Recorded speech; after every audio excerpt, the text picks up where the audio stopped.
මේ මිනිස්සයා මොනවා කරා කියලාද මේ මිනිස්සු මෙච්චර ගරු කරන්න කියලා හිතුවත් මේ වීඩියෝ එක බලන්න ඔයාලටම තේරෙයි.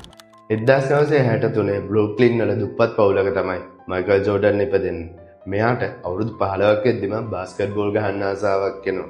මෙයා ඉස්කෝලේ පොඩි ටීම් එකකට බැඳිලා බාස්කට් බෝල් ගහන්න පටන් ගන්නවා. එක දවසක් ගමේ තියෙන ලොකු ටූර්නමන්ට් එකකට මේගොල්ලන්ගේ ටීම් එකක් සහභාගී වෙනවා. අපේ ජෝඩන් අම්මට තාත්තට හැමෝටම කියනවා මමත් මේ මැච් එකේ සෙල්ලම් කරනවා කියලා.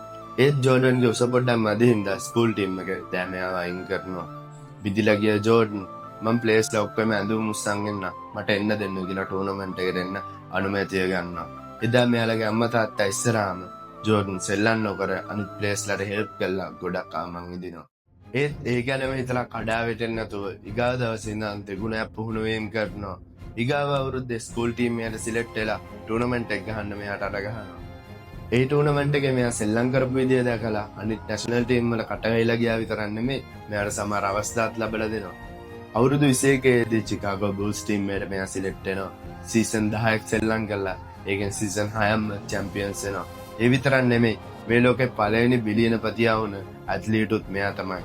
දැන් තේරෙනවද මිනිස්සුයි මෙයාට මෙච්චර ගරු කරේ කියලා. මෙයා කියපු මං ආසම කොටේ තමයි to learn succeed you must learn to fail. inspiring නේ. මේ වීඩියෝ එක ඔයාගේ යාළුවන්ට ෂෙයා කරන්න.